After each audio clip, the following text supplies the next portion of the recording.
mi madre y su esposo me trataron como basura mientras él era rico, ahora que lo perdieron todo y están en la calle, ¿soy yo el malo por decirles que se merecen su miseria y negarme a darles un centavo?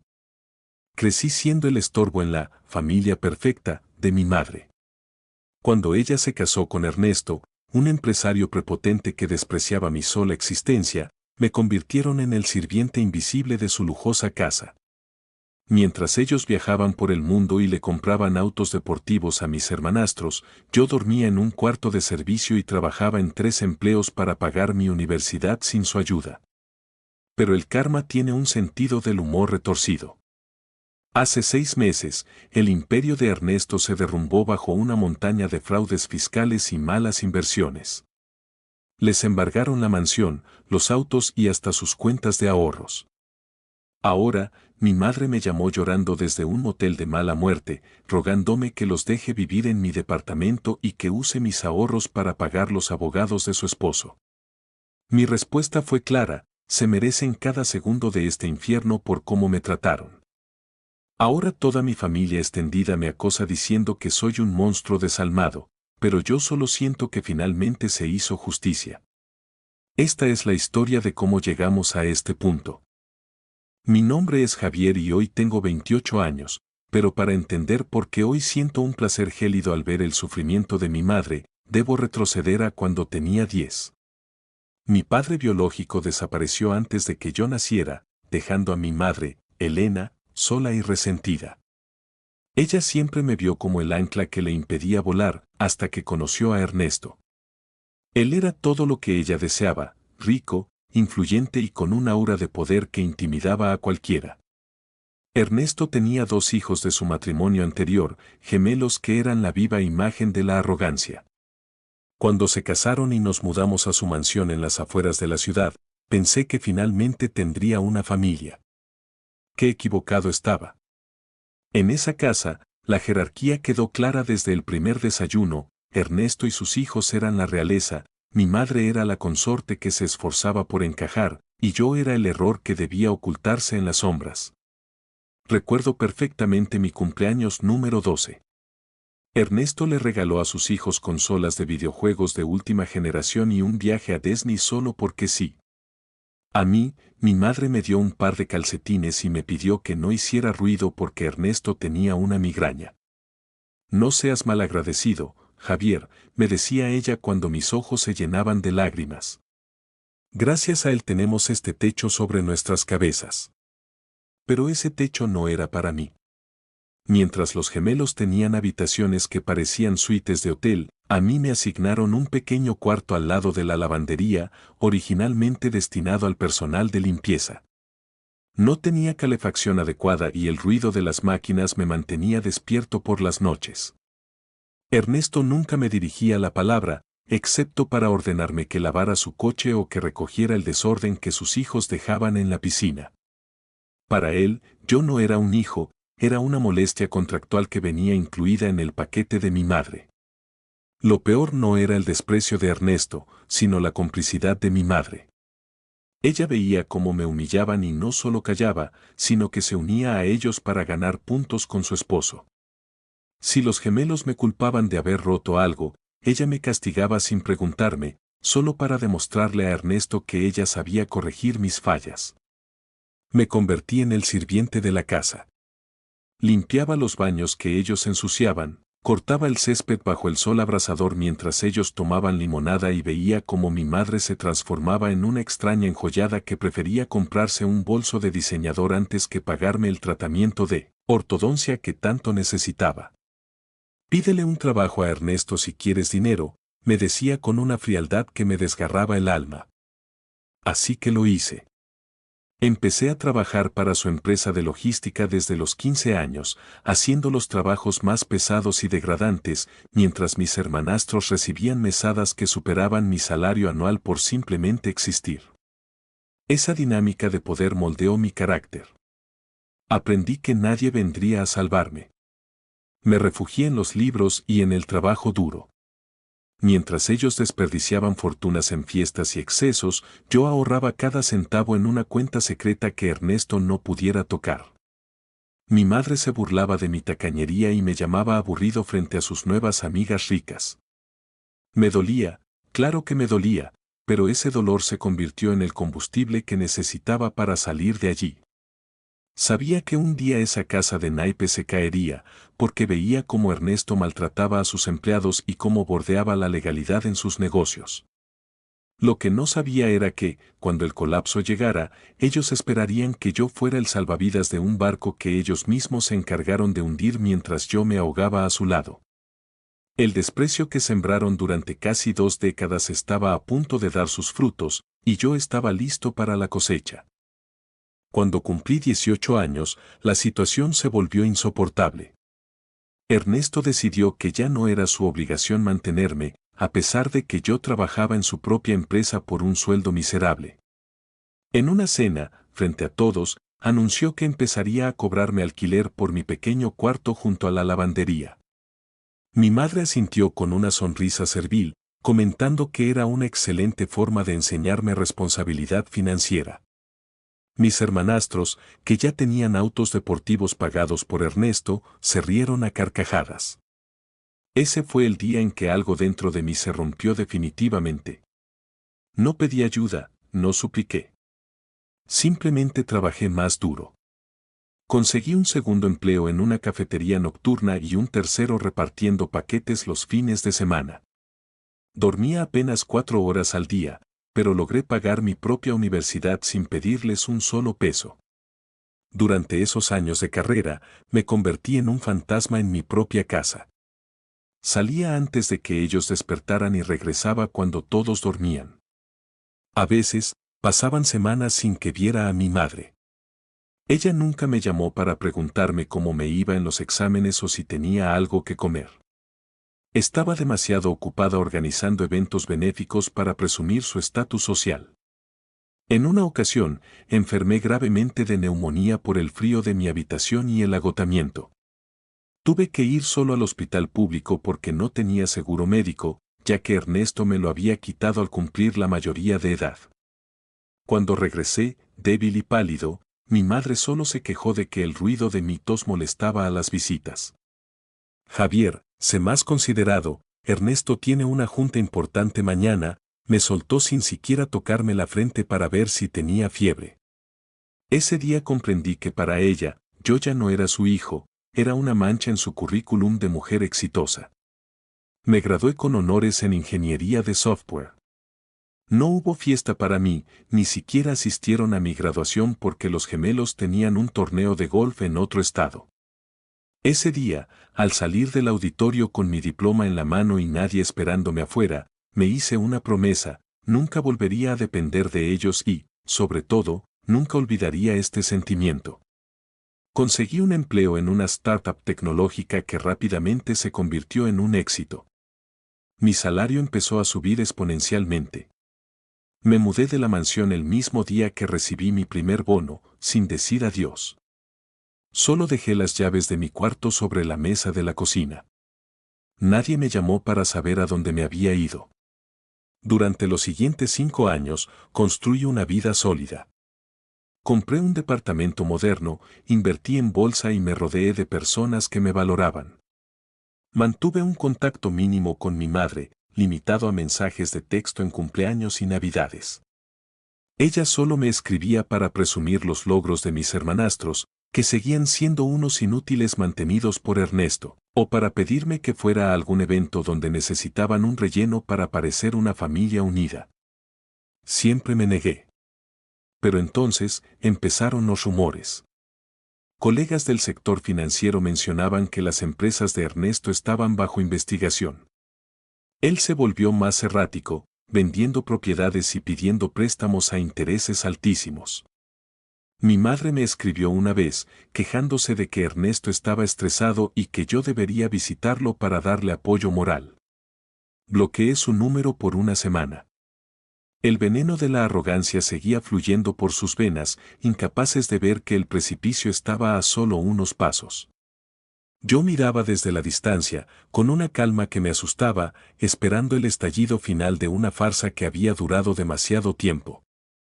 El fin no llegó con un estallido, sino con un desfile de hombres de traje y sellos oficiales. Un martes por la mañana, mientras yo estaba en una reunión de desarrollo, recibí una alerta de noticias: magnate logístico detenido por fraude masivo y evasión de impuestos. Era Ernesto.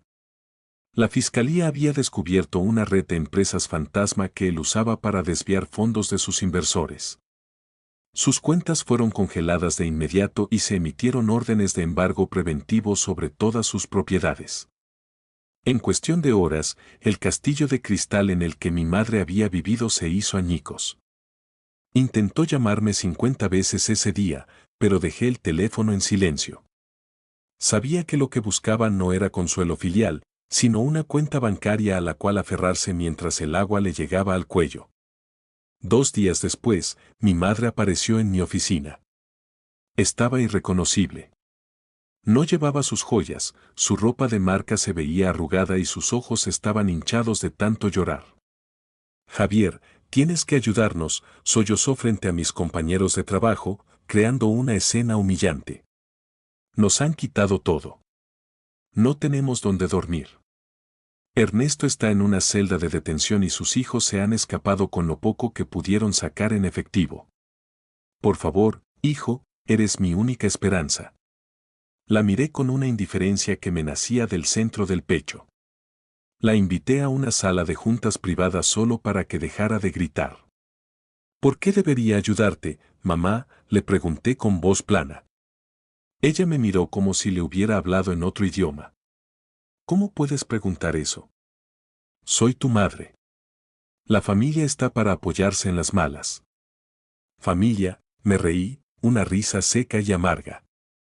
¿Hablas de la misma familia que me cobraba alquiler por un cuarto de servicio? ¿La que me dejó solo en el hospital con neumonía? ¿La que no fue a mi graduación porque preferían ir a un torneo de golf? No, mamá. Tú elegiste a tu familia hace años, y yo no estaba en la lista.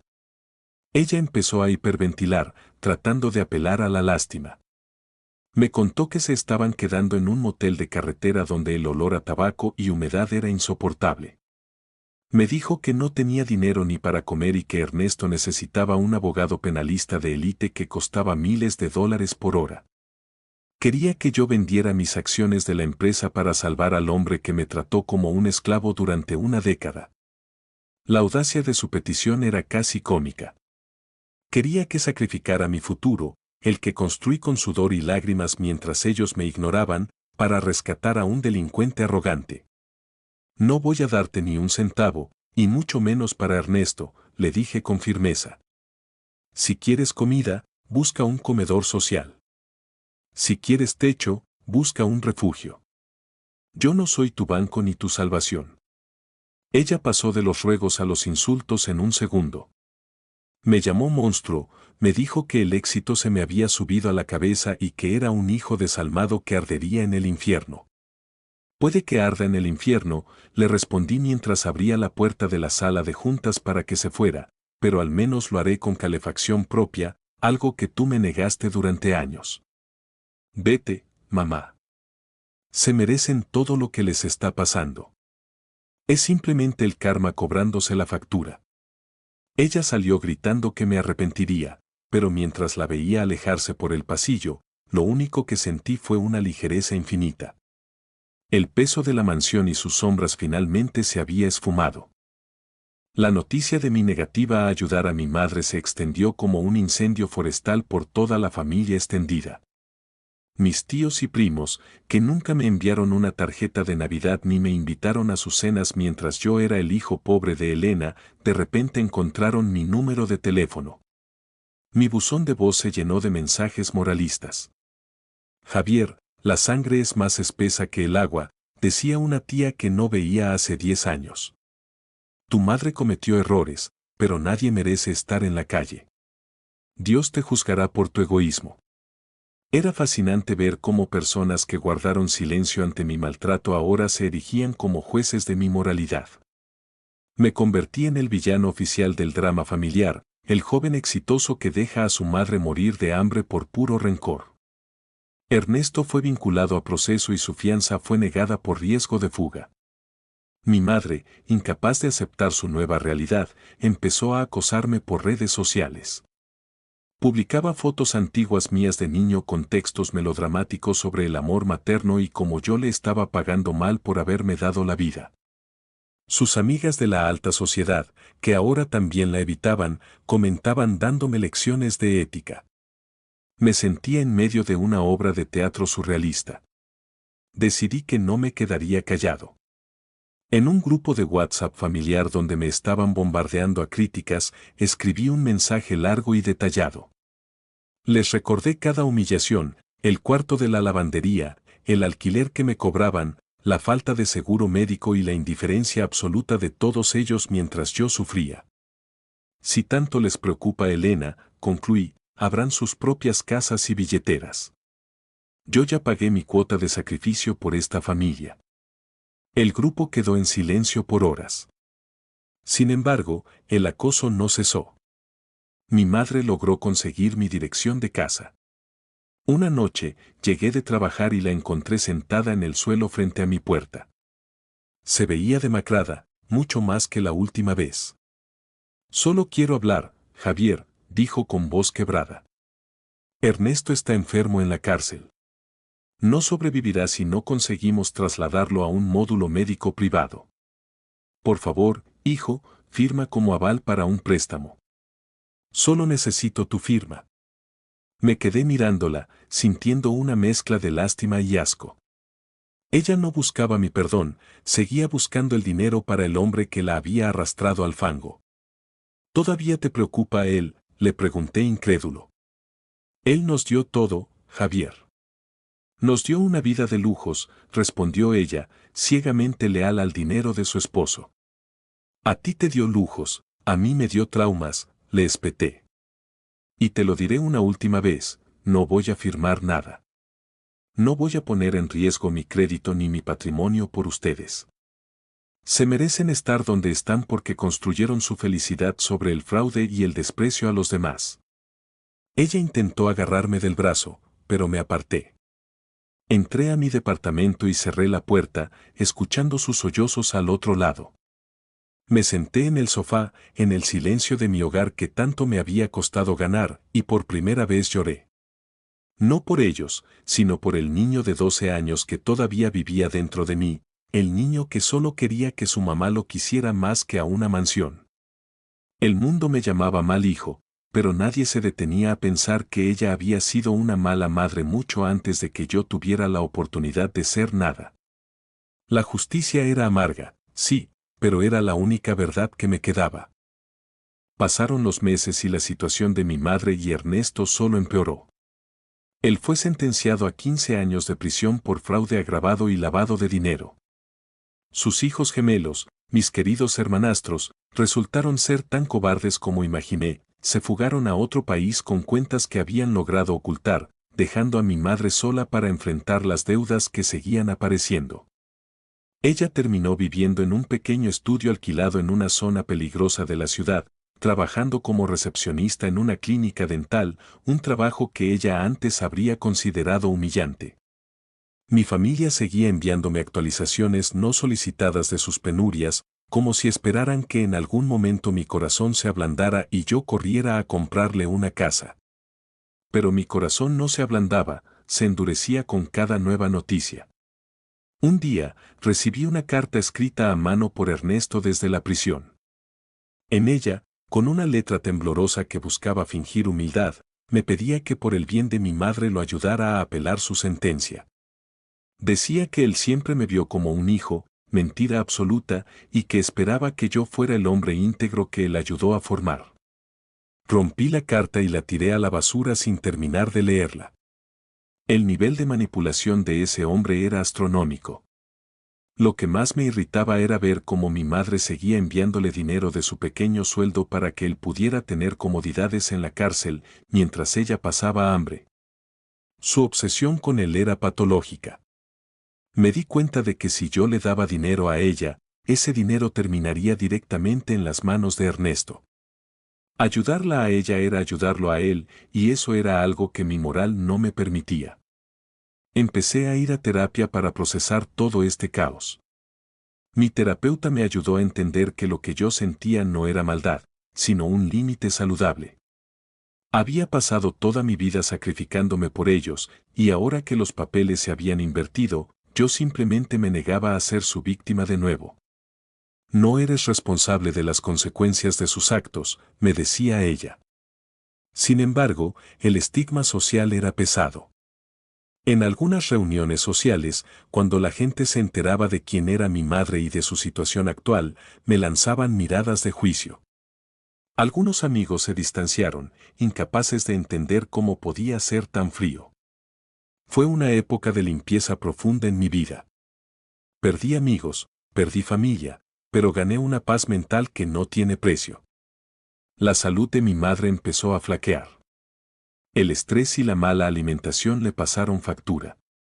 Desarrolló problemas cardíacos y, por supuesto, no tenía un buen seguro médico. Mi tía volvió a la carga, esta vez con fotos de mi madre en una cama de hospital público, rodeada de cortinas sucias y pacientes ruidosos.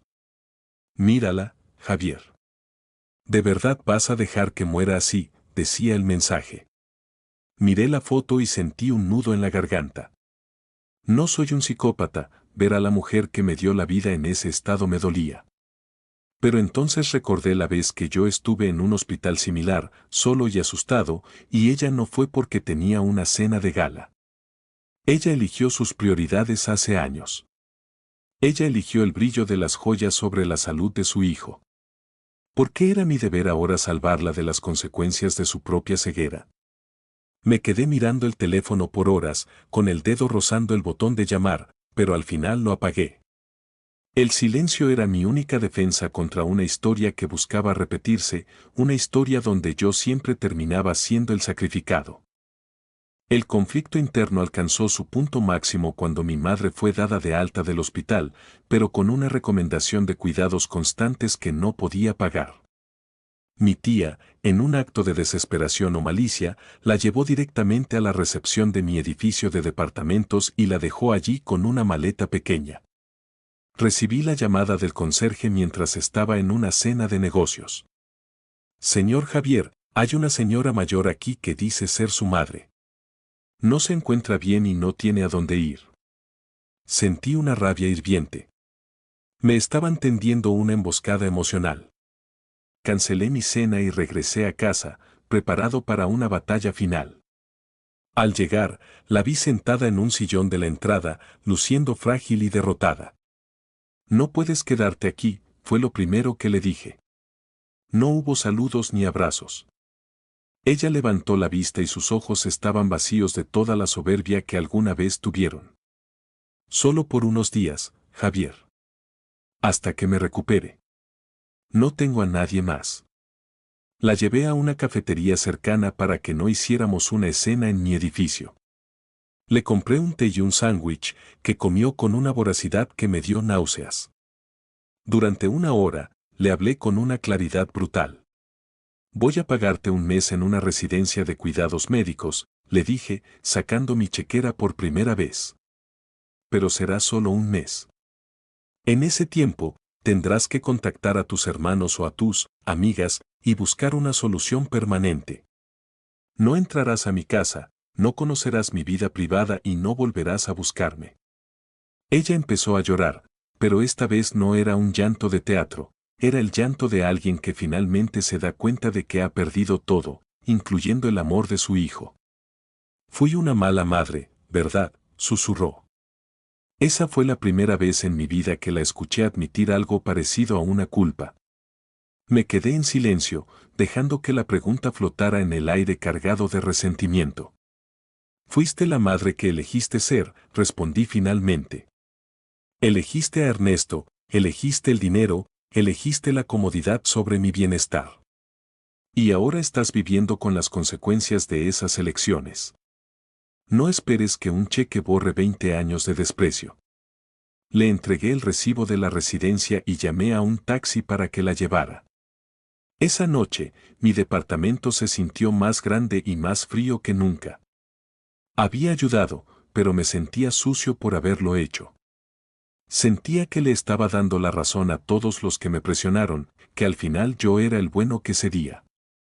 Pero mi terapeuta me dijo algo que cambió mi perspectiva: la ayudaste por ti, no por ella. Para que tú puedas dormir tranquilo sabiendo que no eres como ellos. Pero, ¿era cierto? ¿O simplemente era una forma de aliviar mi propia culpa social? Ernesto me envió otro mensaje a través de su abogado, agradeciéndome por cuidar de su esposa. Ese mensaje fue el detonante. Me di cuenta de que mi madre nunca cambiaría, ella le contaba todo y él seguía sintiéndose el patriarca de una familia que ya no existía. Decidí que el mes en la residencia sería el punto final definitivo. No habría más cheques, no habría más visitas. La corona de espinas que la familia quería ponerme ya no me quedaba bien. Yo no era un mártir, era un sobreviviente, y un sobreviviente sabe cuándo soltar la carga para no hundirse con ella. El mes en la residencia terminó y, como era de esperar, ninguno de mis tíos o primos se ofreció a llevarse a mi madre. Todos tenían excusas: mi casa es pequeña, no tengo tiempo, ella es muy difícil. Era irónico ver cómo los mismos que me llamaban monstruo por no ayudarla eran los primeros en cerrar sus puertas cuando les tocaba el turno de actuar. Mi madre me llamó el último día del plazo, rogándome por otra extensión. Su voz ya no era de súplica, era de exigencia de nuevo. Eres rico, Javier. Un mes más no te quita nada. No puedes dejarme en la calle, sería un escándalo. El tono de derecho y privilegio había regresado tan pronto como recuperó un poco de salud. Ese fue el momento en que toda mi lástima se evaporó. El escándalo ya ocurrió, mamá, le dije fríamente. Ocurrió cuando Ernesto fue a la cárcel por ladrón. Ocurrió cuando ustedes me trataron como basura. No habrá más extensiones. El taxi te recogerá a las 12 y te llevará a casa de la tía Marta, la que más me insultó por no ayudarte. Ella dice que la familia es lo primero, así que supongo que estará encantada de recibirte. Marta se puso furiosa cuando se enteró, pero yo simplemente bloqueé su número y el de todos los demás. Me sentía en paz conmigo mismo. Había cumplido con un mínimo humanitario y ahora el resto dependía de ellos. Si tanto les importaba la sangre, que lo demostraran con hechos y no solo con mensajes de WhatsApp. Recibí una última llamada de Ernesto desde la cárcel. No sé cómo consiguió mi número privado, pero su voz sonaba llena de veneno. Crees que has ganado, Javier, pero solo eres un infeliz resentido. Algún día estarás viejo y solo, y nadie vendrá por ti. Me reí genuinamente. Ernesto, tú estás viejo, estás solo y estás en una celda. Tu opinión sobre mi futuro no tiene valor. Disfruta tus años de prisión sabiendo que el niño que despreciaste es el único que tuvo la decencia de no dejar que tu esposa durmiera en la calle un mes, algo que tú nunca habrías hecho por nadie. Colgué y cambié mi número de teléfono al día siguiente. Era el cierre definitivo. Empecé a invertir mi tiempo y dinero en cosas que realmente importaban. Apoyé a una fundación que ayuda a jóvenes que salen del sistema de acogida sin recursos, dándoles las oportunidades que yo tuve que arrancar con las uñas. Ver a esos chicos graduarse y triunfar me dio una satisfacción que ninguna mansión podría igualar. Mi madre terminó viviendo en una habitación alquilada en casa de mi tía Marta, donde, según me contaron, pasan el día peleando y reprochándose cosas del pasado. Es un destino apropiado para ambas, estar atrapadas en la misma toxicidad que defendieron durante años. A veces, en momentos de debilidad, me pregunto si de verdad soy un mal hijo. Pero luego miro mis cicatrices, reales y emocionales, y recuerdo que la lealtad es algo que se gana, no algo que se impone por nacimiento. Mi madre y su esposo se merecen su miseria porque la sembraron con cuidado y arrogancia durante décadas. Yo solo soy el testigo que se niega a ser su cómplice una vez más. 2 años después de la caída de Ernesto, la vida finalmente se sentía como una línea recta. Mi empresa se había expandido internacionalmente y yo pasaba gran parte de mi tiempo viajando. En un viaje a Europa, por pura casualidad, me encontré con uno de mis hermanastros en un bar de lujo en Madrid. Se veía demacrado, gastando lo último que le quedaba de aquel dinero oculto en botellas de champán caras. Cuando me reconoció, intentó acercarse a pedirme dinero, con la misma arrogancia de siempre pero con un tono desesperado. Javier, hermano, estamos pasando un mal bache. Lo detuve antes de que terminara la frase. No somos hermanos, Julián. Nunca lo fuimos. Y si te queda algo de dignidad, no vuelvas a dirigirme la palabra. Lo vi quedarse allí, solo en su mesa, rodeado de gente que solo estaba con él por el alcohol que pagaba. Fue el espejo perfecto de lo que su padre siempre fue. Al regresar a mi país, me enteré de que Ernesto había muerto en prisión debido a complicaciones cardíacas. No sentí alegría, pero tampoco tristeza. Fue como leer la noticia de un extraño en el periódico. Mi madre intentó contactarme de nuevo a través de un abogado, exigiendo una herencia que según ella yo le debía por haber usado los recursos de Ernesto para educarme, lo cual era una mentira descarada.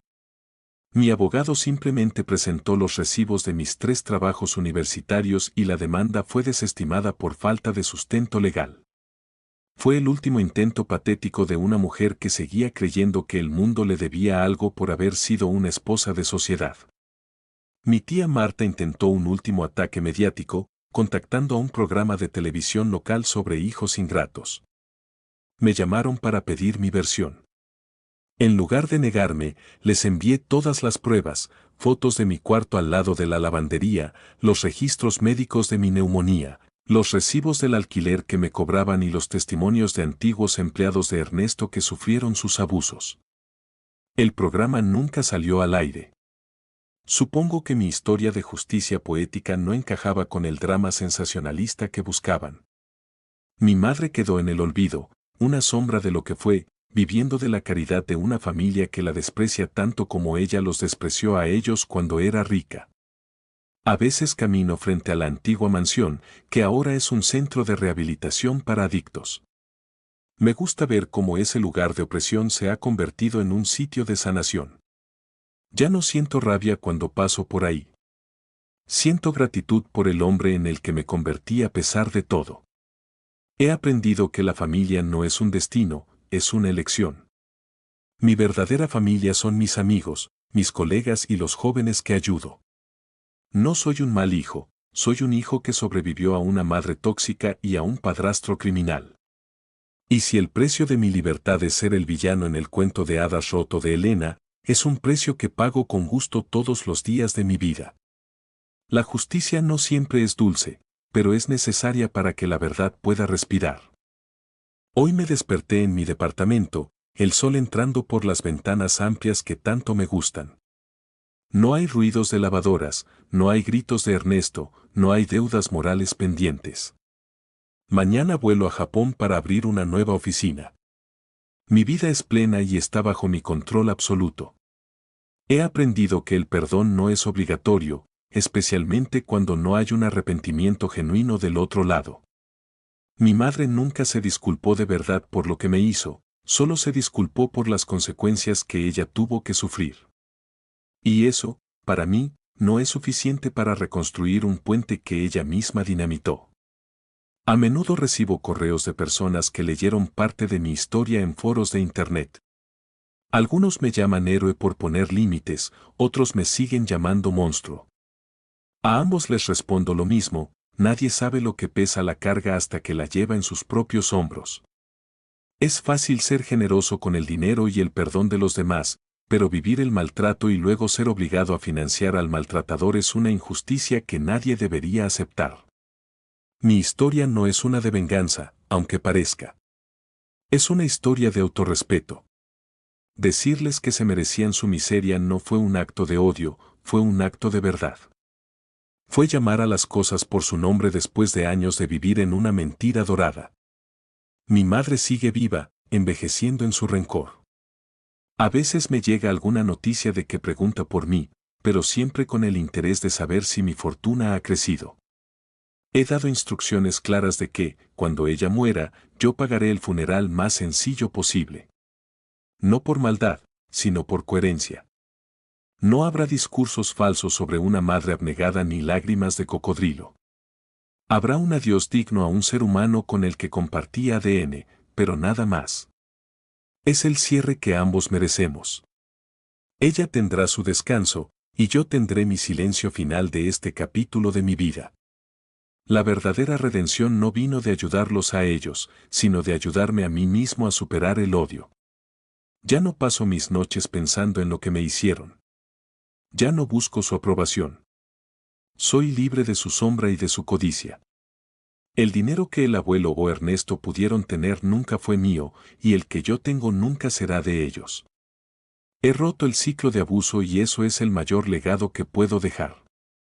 Si algún día tengo hijos, ellos nunca sabrán lo que es dormir en un cuarto frío mientras sus padres viajan. Sabrán lo que es el amor incondicional y la responsabilidad real. Mi historia termina aquí, no con un abrazo familiar de película, sino con un hombre solo en su balcón, mirando el futuro con la frente en alto. Soy Javier, y no soy el malo de esta historia, soy simplemente el que decidió que ya no sería una víctima más. Y eso, amigos de Internet, es la mejor victoria de todas.